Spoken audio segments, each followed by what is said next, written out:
the drill. If you see me in the same fit, we recording back to back to back, okay? Why do I sound mad preppy right now? Couldn't tell ya. But in this video, I'm just gonna be answering some frequently asked questions about protective styling, box braids, rubber band method, all that good stuff. So I hope this answers one of your questions, and if you still have a question after this, don't hesitate to put it in the comment box, you know, because I got you. So we're just gonna get right into it. So the first question is, doesn't rubber bands cause breakage or tension in your hair? I actually did not use rubber bands for my hair. I used elastic bands, and they're different from rubber bands. They're way safer on your hair and they're less harsh, so they don't cause breakage or any tension. I actually pulled most of my rubber bands out, but if my hair is set like a certain way, you can definitely see some of the elastic bands popping out. I'm gonna use rubber band and elastic band interchangeably, but I probably most likely mean elastic band. I can put the link down below to where I got my elastic bands. There was a lot in the pack, and I don't know if I'm gonna ever use them all up. So it doesn't cause breakage or tension if you use elastic bands compared to rubber bands, so keep that in mind. The next question a lot of people asked me when I told them I did my own hair was, how did you braid the back? I really honestly can't tell you. I just did. I started to part from the front, and when I braid the back, I would braid for a little bit until I could reach it from the side here. Then I'd start to braid from the side, and that's how I was able to braid the back.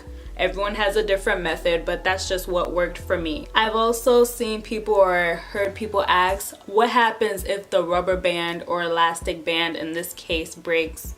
Nothing happens. You just pull it out of your hair like I stay doing in some of my videos. If I don't crop that out, you might peep that. Sometimes if I see an elastic band popping out, I'll just use a rat tail comb and just pop it up and pull it out if I can. If I can't, I just try to cover it up so no one can see the secret, you know. But yeah, if it breaks, it breaks. Nothing's gonna happen to your hair. If it breaks in your braid and you can't take it out, like maybe there's a rubber band broken in one of these braids, nothing's gonna happen. Your hair is just gonna grow as normal, and the rubber band will just come out when you unbraid your hair. So nothing dramatic is gonna happen if the rubber band breaks. Are the braids heavy? Heck yes, they are. I'm actually now getting comfortable with it, like after a week, but I could not sleep right. It's just hard to sleep. Like I'm like, should I sleep here? Should I sleep there? But now I just put my hair all back, wrap it up in my scarf here and just go to bed perfectly fine. But they are heavy if they're like all on one side. Right now they feel okay, but they're still a little heavy, but they feel all right. So yes, just know that these are heavy, especially since they're larger. How many packs do you use to achieve this style? It all depends on the braiding hair you're using. With the braiding hair I use about 6.5 packs or so. I couldn't really count because the hair got really tangled and I just had to throw a whole bunch away, and there's one solid pack left. So I would estimate 6.5, but I believe if you're using expression, you'd have to use like 18, but don't quote me on this because I feel like you can get like only 2 braids from each pack, but that's just my opinion. I haven't used it to test it out yet. With my hair, it came very long and there was a lot of hair in the pack, but that's hair from Africa, so yeah. I would recommend to use expression hair. I braided my niece's hair with expression hair. My hair was not expression hair. If you want to know the hair I used, you can check my box braid tutorial, which I show you. But I feel like it's way better.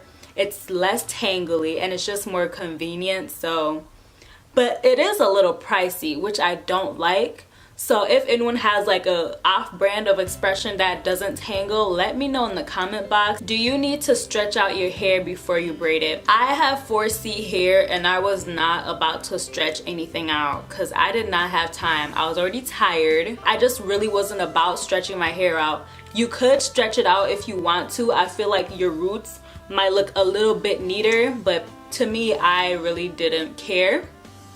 Honestly, I was just like, you know what? I don't care. My roots are gonna be coily, they're gonna be kinky, they're gonna be 4C. So I just rocked with it. So I would say you don't need to stretch out your hair, but if you want them to look super neat, you might want to. And if you want to be able to part it with the comb, you might want to. But me, I wasn't about it. Do you need to gel down your hair? Also here, wasn't about it. The only time I actually used gel in my hair was today. I was just shooting a how I like lay down my edges video, so that's the only time I used gel on my hair. And of course I just put a whole bunch of stuff in my hair, so my edges are probably not laid, but I would say you don't need to gel down your edges. A couple people were asking like, oh, did you use gel? Like, how did you get your hair to just lay flat if you didn't use gel? It just worked. I just pulled all my hair in one piece and I just braided. Like, I don't know. Especially since I do have the kinkiest hair, I guess people are just like, you didn't use gel, what? I don't know. To me, like, whatever works for you works, but I don't feel the need to use gel because honestly, gel doesn't even hold down my edges for that long in the first place. So I was like, you know what? We gonna skip that part too, and it's okay. How do you remove rubber bands without causing breakage? Like I said before, mine, the bands I use, bands make it dance, no. But the bands I use were elastic bands, and either way, you just use the end of a rat tail comb. You just use the end of a rat tail comb, and you just put it in your hair, and pull it out. You just put it in between the rubber band and pull it out, and it's as simple as that. It's gonna snap the rubber band, then you can just pull it out, or you can just use your fingers, honestly, because half the time that's what I did.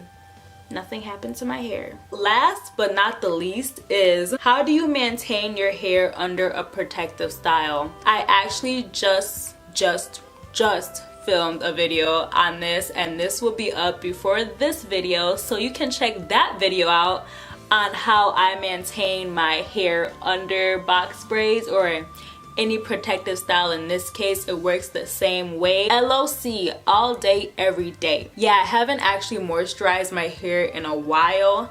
I don't know, for some reason I tend to moisturize my hair less when it's in a protective style, but it was getting super dry and itchy, so I just LOC'd it. So that is it for this video. If you guys have any other questions about protective styling, box braids, rubber band method, anything, just drop it down below and I will answer it as soon as I can. Don't forget to give this a thumbs up if you enjoyed this video, and of course don't forget to subscribe to my channel if you haven't already, because like, what are you doing, sis? Like, come on, what you doing, bruh? Make sure you subscribe, and I will see you guys in the next one. Bye.